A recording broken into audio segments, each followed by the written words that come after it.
শোনো, মুনাফিকি করো না বক্তব্যের সাথে। এই ছেলে, তোমাকে আমি কঠিন ভাবে বলে যাচ্ছি, তুমি বক্তব্যের সাথে মুনাফিকি করো না। এখান থেকে উঠার আগে মোবাইলে যত মেয়ের নাম্বার আছে তুমি কেটে দিয়ে উঠবা। জিন্দগিতে কোনোদিন কোনো মেয়ের সাথে গল্প করো না। তোমার সাথে এ অংশে আমার জরুরি কথা আছে, তুমি একটু ধৈর্য ধারণ করো, একটু সামান্য একটু থামো। তোমার সাথে আমার আরো জরুরি কয়েকটি কথা আছে। মুহাম্মদ সাল্লাল্লাহু আলাইহি সাল্লাম বলেন, আমি রাতে ঘুমিয়েছিলাম, জিবরাইল আমার ডান হাত ধরলেন, মিকাইল আমার বাম হাত ধরলেন, ধরে আমাকে নিয়ে চলে যাচ্ছেন। যেতে যেতে দেখি অনেক মানুষ আসাদু সাইনতে খাফান, ফুলে ফেঁপে বিশাল বিশাল আকৃতি ধারণ করে আছে। 50 হাত 100 হাত উঁচু উঁচু হয়ে আছে। ওয়ান্তানাহু রিহান, দুর্গন্ধে টিকা যায় না, এত গন্ধ। কান্নাহুল মারাহিজ, মনে হচ্ছে যেন তারা গ্রামের টয়লেট, মনে হচ্ছে যেন তারা গণশৌচাগার, মনে হচ্ছে যেন তারা গ্রামের টয়লেট, মনে হচ্ছে যেন তারা গ্রামের শৌচাগার। যেই শৌচাগার টয়লেট পরিষ্কার করা হয় না, গণশৌচাগার, গন্ধে টিকা যায় না, বিশাল বিশাল রূপ ধারণ করে আছে। আমি বললাম, জিবরাইল মানা হলাই, কি এরা কে? জিবরাইল, এরা কারা? ছি ছি ছি ছি, এরা কারা? এতক্ষণে গন্ধ, এতক্ষণে ফুলে আছে। তখন জিবরাইল বললেন, অহমদ জোনাতা জাওয়ানি, এরা হলো ব্যভিচার, ব্যভিচারনি। বলো যুবক, মোটা মোটা হ্যাঁ ফুলে আছে, খুব গন্ধ, এরা কারা? ব্যভিচার, ব্যভিচারনি। তুমি সাবধান থাকো, তুমি একটু অপেক্ষা করো। শুনুন, আল্লাহ নবী বলছেন যে আমার ডান হাত জিবরাইল ধরলেন, বাম হাত মিকাইল ধরলেন, ধরে নিয়ে চলে যাচ্ছেন। যেতে যেতে দেখি একটা গর্ত, চুলার মতো। কোন চুলা? যাতে তন্দুরি রুটি হয়। তন্দুরি রুটি চুলা দেখেছেন? ভিতরে রুটি দিয়ে সিদ্ধ হলে বের করে নেওয়া হয়, এরকম চুলা। তার তার ভিতরে দেখি ধাঁধা ধাঁধা ধাঁধা করে আগুন জ্বলছে।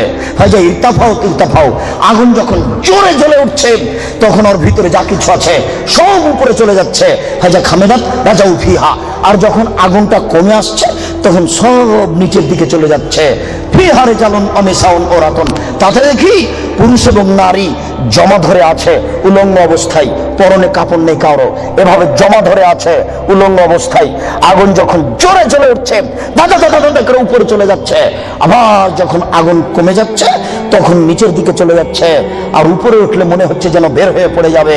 দেখি সেখানে পুরুষ এবং নারী উলঙ্গ অবস্থায় জ্বলছে। আমি বললাম, জিবরাইল মানাউলা, এরা কারা? তখন জিবরাইল বললেন, অহমদ জনাত, তারা হলো ব্যভিচার, ব্যভিচারনি। আল্লাহ নবী বলেছেন, যেসব মহিলারা জেনায় লিপ্ত হবে ওদের লজ্জা স্থানের গন্ধে জাহান্নামীরা জাহান্নামে টিকতে পারবে না।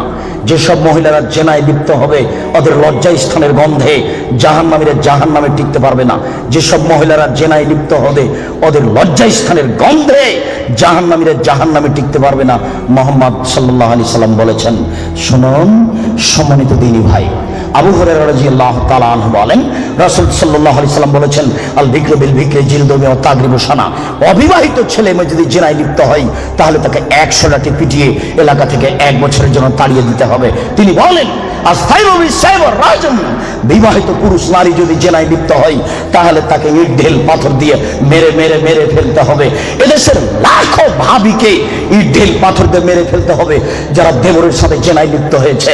এদেশের লাখো দুলা ভাইকে ইট ঢেল পাথর দিয়ে মেরে ফেলতে হবে যারা সেলিকার সাথে জেনায় লিপ্ত হয়েছে। এদেশের লাখো পুরুষকে ইট ঢেল পাথর দিয়ে মেরে ফেলতে হবে যাদের স্ত্রী থাকার পরেও অন্য নারীর সাথে জেনায় লিপ্ত হয়েছে। এদেশের লাখো নারী বেহায়া বেশরমা লজ্জাহীনা নারী যারা স্বামী বাড়িতে থাকার পরেও অন্য পুরুষের সামনে নিজের পরনের কাপড় খুলে উলঙ্গ অবস্থায় জেনায় লিপ্ত হয়। শুনুন, এদের ইট ঢেল পাথর দিয়ে মেরে মেরে মেরে ফেলতে হবে, এদের বাঁচার কোনো পথ নেই। রাসূল সাল্লাল্লাহু আলাইহি সাল্লাম বলেন, 3 শ্রেণীর মানুষকে হত্যা করতে হয়, তবে 2 শ্রেণীর মানুষের বাঁচার পথ আছে। মনে রাখুন, 3 শ্রেণীর মুসলমানকে হত্যা করতে হয়, 2 শ্রেণীর মানুষের বাঁচার পথ আছে, 1 শ্রেণীর মানুষের বাঁচার পথ নেই। এক, কেউ যদি বলে আমি কোরআন মানি না, তাহলে তাকে হত্যা করতে হবে। কেউ যদি বলে গাভীর দুধ হারাম, তাহলে তাকে হত্যা করতে হবে। কেউ যদি বলে মদ হালাল, তাহলে তাকে হত্যা করতে হবে। সরকারের পক্ষ থেকে গলায় ফাঁস দেওয়া হয়েছে, ফাঁস টান টান। তখন বলছে বলেছে আমার ভুল হয়েছে, আমি কথা ফিরিয়ে নিলাম। তাহলে তাকে আর ফাঁসি দিতে হবে না, নামিয়ে নিতে হবে, বেঁচে গেল।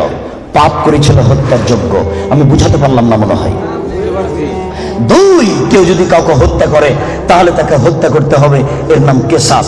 এই ছেলে, তোমার দাদার বয়স 90 বছর, তাহাজ্জুদ পড়ে ফজরের টাইমে বের হচ্ছিল, মসজিদে নামাজ পড়তে যাবে। কালকে তোমার দাদাকে একটা ছেলে গালি দিয়েছে, তাহাজ্জুদ পড়তে বের হওয়ার সময় দেখো ওই ছেলেটা, তোমার দাদা এক থাপ্পড় দিতে ছেলেটা মারা গেছে। এখন তোমার দাদাকে কেসাস স্বরূপ ফাঁসি দিতে হবে সরকারের পক্ষ থেকে। তবে তোমার দাদার বাঁচার পথ আছে। ওই ছেলেটার বাপ মা যদি বলে আচ্ছা যাক আমাদের ছেলেকে মেরেছে আমরা মারবো না, তাহলে তোমার দাদা বেঁচে গেলেন। কথা কি বুঝাতে পেরেছি? তিন, রাজুলুন জানা বাদা হেসানিন, কে যদি বিবাহ করার পরে জেনায় লিপ্ত হয় তাহলে তাকে হত্যা করতে হবে, তার বাঁচার কোনো পথ নেই। কেউ যদি বিবাহ করার পরে জেনায় লিপ্ত হয় তাহলে তাকে হত্যা করতে হবে, তার বাঁচার পথ নেই। একটু জাতের মানে তুমি গ্রামে দিয়ে গ্রামের সম্প্রদায়ের একজন মহিলা আসলো, আল্লাহ রাসূলের দরবারে এসে বলছে তাহির নিয়া রাসূলুল্লাহ, হে আল্লাহ রাসূল আপনি আমাকে পবিত্র করুন। তখন আল্লাহ রাসূল বললেন ইরজি, বাড়ি তুমি ফিরে যাও, আস্তাগফিরুল্লাহ, আল্লাহর নিকটে ক্ষমা চাও, ও তুবি ইলাইহি, তুমি তওবা করো, তোমার পাপ ক্ষমা হয়ে যাবে। তখন মহিলাটি বলছে হ্যাঁ তোরা দাদুনি কামারা দাদা মাইজুব মালিক, আপনি মাইজুব মালিকের বিচার না করে বারবার ফিরিয়ে দিয়েছিলেন, আপনি কি আমাকে সেইভাবে ফিরিয়ে দিতে চাচ্ছেন? আমার পেট উঁচু হয়েছে, অবৈধ সন্তানে আমার পেটে অবৈধ সন্তান রয়েছে, দয়া করে আপনি আমাকে ফিরিয়ে দিন না, আমার বিচার করে দেন। তখন আল্লাহ রাসূল বললেন আচ্ছা ঠিক আছে, এই হাতে তালে দি, তুমি বাড়ি চলে যাও, যেদিন তোমার বাচ্চা হবে সেদিন আসিও, বিচার করে দেব। মহিলা বাড়ি চলে গেল। বাচ্চা সবে মাত্র প্রসব হয়েছে, মুসলিম গ্রন্থে এসেছে ওই বাচ্চাটাকে ন্যাকড়ার মধ্যে জড়িয়েছে, প্রসব হওয়া মাত্র জড়িয়ে নিয়ে এসে আল্লাহ রাসূলের দরবারে এসে বলছে আল্লাহ রাসূল এই দেখেন বাচ্চা প্রসব হয়েছে, বিচার করে দেন। আল্লাহ রাসূল মাথাটা নিচু করে বলছেন ইরজি, বাড়ি চলে যাও, ফারজিহে, বাচ্চাকে দুধ খাওয়াও, হাতে তাতে মিহে, যেদিন বাচ্চা দুধ ছেড়ে দিবে সেদিন আসিও, বিচার করে দেবো। মহিলা চলে গেল, বাচ্চাকে 2 বছর দুধ পান করালো। 2 বছর পরে মহিলা বিচারালয়ে উপস্থিত, অফিয়াদেহি কেসরাত খুমসিন, এমন অবস্থায় বাচ্চার হাতে এক টুকরা রুটি রয়েছে। এই রুটি প্রমাণ করে বাচ্চা খাদ্য খেতে পারে। ফাওয়াসাদাহু বিয়াদি রাজুলিন মিনাল মুসলিমিনা, আল্লাহ রাসূল ওই ছেলেটাকে একজন মুসলমানের হাতে সমর্পণ করলেন, বললেন যাও তুমি এই ছেলেটাকে লালন পালন করো। তিনি বললেন স্বামী সাথী এই যাবো বিহা, তোমরা একে মাঠে নিয়ে যাও, এই মহিলাকে মাঠে নিয়ে যাও, আফিরুল্লাহ সাথে মাঠে নিয়ে গিয়ে গর্ত খুঁড়ে বুক পর্যন্ত পুঁতে দাও, আর জেমুহা, এরপরে তোমাকে তাকে ইট ঢেল পাথর দিয়ে মেরে ফেলো। সাহাবীগণ বলেন আমরা তাকে মাঠে নিয়ে গেলাম, মাঠে নিয়ে গিয়ে গর্ত খুঁড়ে বুক পর্যন্ত মাটিতে পুঁতে দিলাম। এরপরে চতুর্দিক থেকে ইট ঢেল পাথর মারতে লাগলাম। খালিদ বিন ওয়ালিদ বলেন একটা পাথর আমি নিয়ে তার মুখের উপরে মারলাম, হাতারা জাহাতাম আল্লাহ আছে খালিদ, পাথরটা মুখে লেগে মুখ ফেটে রক্ত ছিটে খালিদের গায়ে লাগলো। খালিদ গালি দিয়ে বসলেন ছি ছি, একজন জেনাকারিনী মহিলার গায়ের রক্ত আমার গায়ে লাগলো, এরকম কিছু হবে? আল্লাহ রাসূল বললেন মারে রে খালিদ তুমি গালি দিও না, লাগা তাওবাতান লাউ তাওয়া সায়মাকসিন লা গফরা লাহু। এই মহিলা আল্লাহর দরবারে এত ক্ষমা ভিক্ষা চেয়েছে, এই মহিলা আল্লাহর দরবারে এত কান্নাকাটি করেছে। পৃথিবীর বড় থেকে বড় পাপী যদি এইভাবে কান্নাকাটি করে তাহলে তার পাপ ক্ষমা হয়ে যাবে। খালিদ তুমি একে গালি দিও না, দুঃখিত আপনাকে আমি কি দিয়ে বুঝাই। পৃথিবীর সবচেয়ে বড় পাওয়ারফুল মানুষ হচ্ছেন মুহাম্মদ সাল্লাল্লাহু আলাইহি সাল্লাম। পৃথিবীর ইতিহাসে এত বড় পাওয়ারফুল মানুষ কেউ জন্ম নেয়নি, কিয়ামত পর্যন্ত কেউ নিবে না। জান্নাতের গেটে বড় অক্ষরে লেখা আছে সর্বপ্রথমে যিনি জান্নাতে প্রবেশ করবেন তিনি হলেন মুহাম্মদ সাল্লাল্লাহু আলাইহি সাল্লাম। জান্নাতের ভিতরে একটা ঘর আছে, সেই ঘরের ভিতর দিকে একজন ফেরেশতাকে দাঁড় করে রাখা হয়েছে, এখনো উপস্থিত। তাকে বলা হয়েছে কেউ যদি বাহির থেকে এসে ঠক ঠক করে শব্দ দেয়, কে যদি বাহির থেকে বলে মুহাম্মদ, তাহলে এই দরজা খুলে দিও। এই ঘর মুহাম্মদ ছাড়া কারোর জন্য খোলা হবে না। আপনার কি দিয়ে বুঝাই মোহাম্মদ সাল্লাল্লাহু আলাইহি সাল্লাম কত বড় পাওয়ারফুল মানুষ। বিচারের মাঠে ইব্রাহিম আলাইহিস সালাম বলবেন, কাদ গাজিবা আলাইয়া রাব্বি, আমার প্রতিপালক আমার উপরে রাগ করেছেন। মা গাজিবা মিন কাল্লালাবাদ, আমার প্রতিপালক এইরকম রাগ পূর্বেও কোনোদিন করেননি, ভবিষ্যতেও কোনোদিন করবেন না। নাফসি নাফসি, আমার যে কি হয় তা আমি নিজেই বুঝি না। এইভাবে চিল্লাচিল্লি করবেন ইব্রাহিম আলাইহিস সালাম। আপনার হুজুরের কি হবে, পীর সাহেবের, আপনাকে আমি কি দিয়ে বুঝাই? শুনুন, ওই সময়তে মোহাম্মদ সাল্লাল্লাহু আলাইহি সাল্লাম সিজদায় পড়বেন, তখন আল্লাহ বলবেন, এই ফারাসাক সালতুতা আসেতু সাফা, মোহাম্মদ মাথা উঠান, বলেন, যা বলবেন তাই মেনে নিব, যেই কথা বলবেন আমি সে কথা গ্রহণ করব। আপনি মাথা উঠান না, আপনি বলেন না আমাকে কি বলছেন, আমি আল্লাহ, আপনি যা বলবেন তাই মেনে নিব। এত বড় পাওয়ারফুল মানুষ, একটু বলতে পারলেন না, যাও যাও তোমার বিচার হবে না, তোমার পাপ ক্ষমা হয়ে গেছে, যাও তোমার বিচার হবে না, এই কথা তিনি বলতে পারলেন না। এত বড় পাওয়ারফুল মানুষ, তিনি খালি বললেন, খালিদ তুমি একে গালি দিও না, এত তওবা করেছে, এরকম তওবা যদি বড় থেকে বড় পাপী করে তাহলে তার পাপকে ক্ষমা করা হবে খালিদ, তার মানে এর পাপ ক্ষমা হয়ে গেছে। তাই তো তিনি জানাজা করলেন, তাই তো তিনি কাফন দাফন করলেন, কিন্তু তিনি তাকে বলতে পারলেন না, যাও যাও তোমার বিচার হবে না, তোমার পাপ ক্ষমা হয়ে গেছে।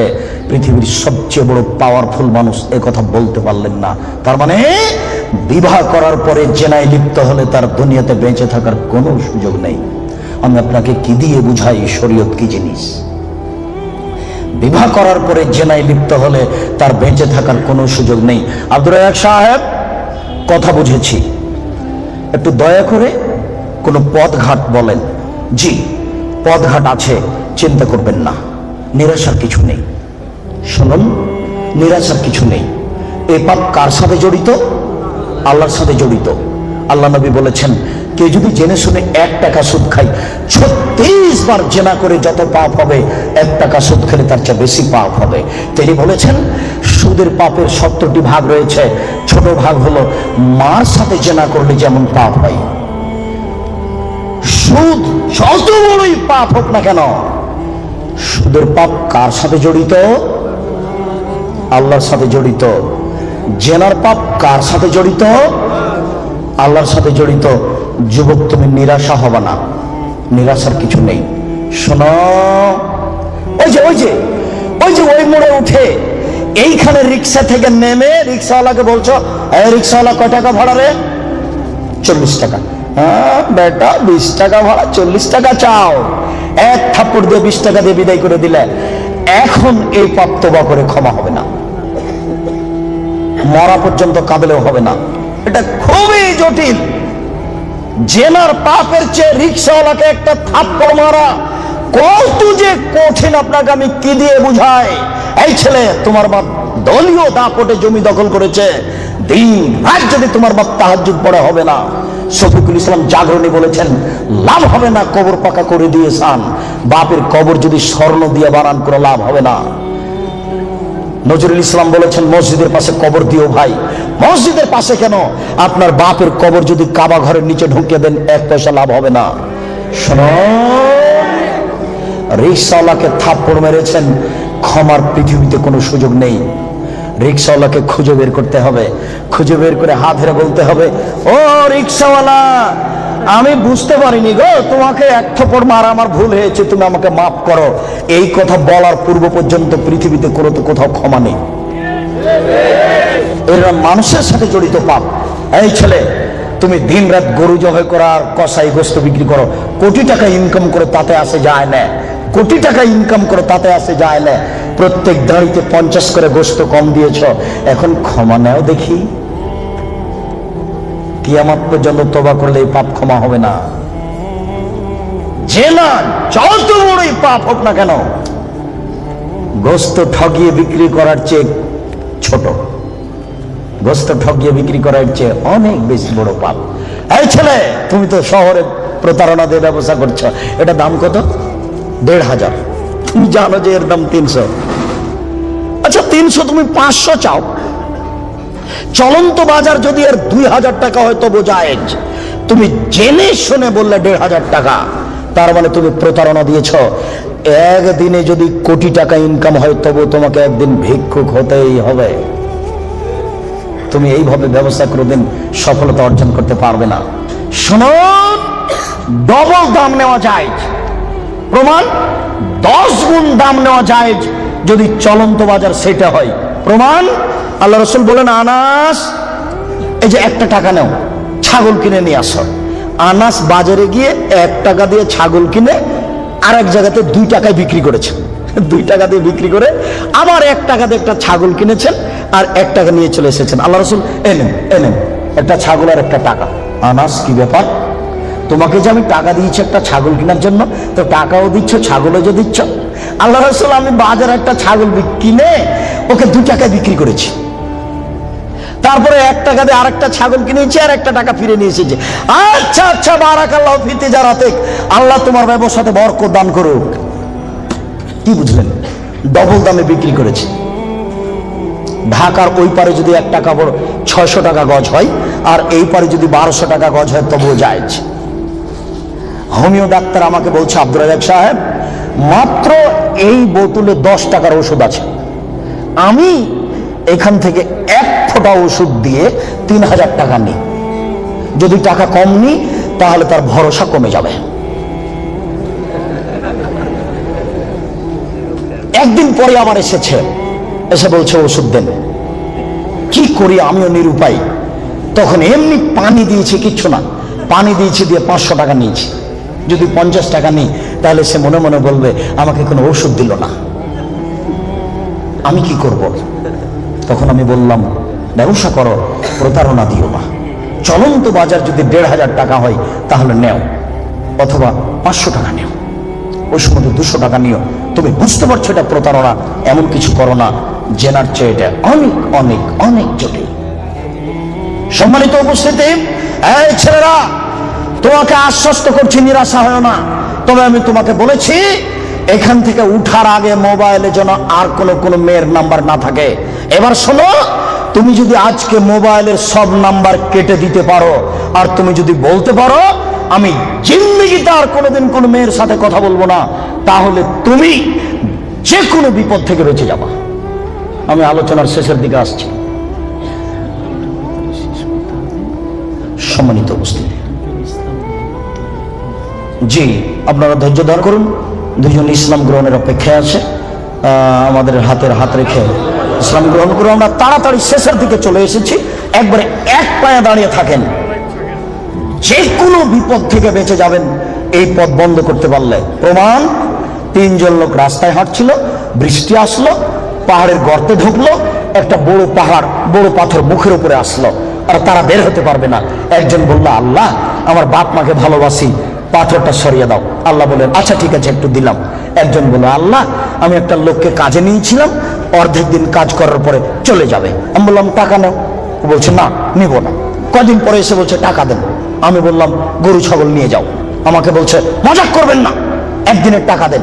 আর আমি বললাম, মজাক করিনি, তুমি গরু ছাগল নিয়ে যাও না। সব নিয়ে চলে গেল।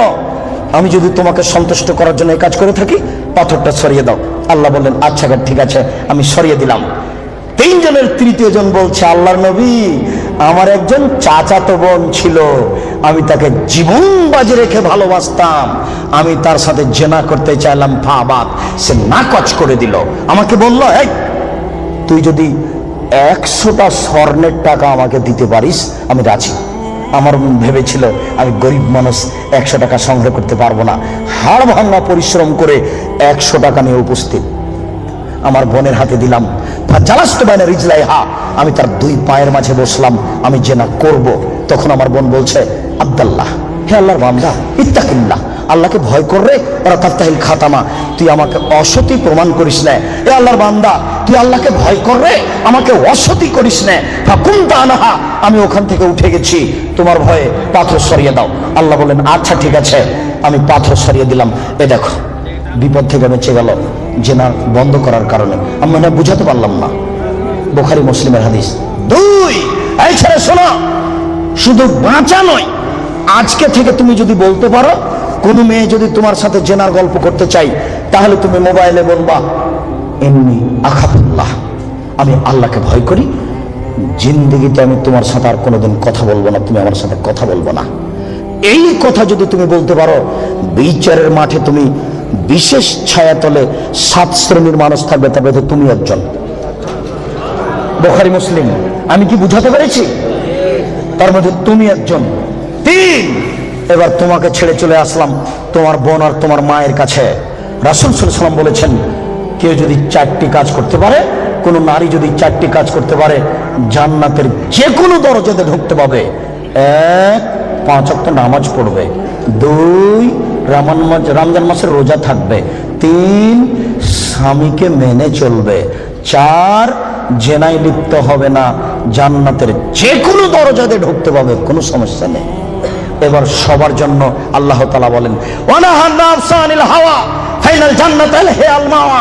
পৃথিবীর মানুষ, তোমরা শুনে রাখো, আমি আল্লাহ বলছি, তোমরা যদি তোমাদের প্রবৃত্তিকে ঠেকাতে পারো, যদি বলো আর কোনোদিন জেনায় লিপ্ত হব না, তাহলে আমি আল্লাহ তোমাদের জন্য জান্নাতুল মাওয়া রেখেছি।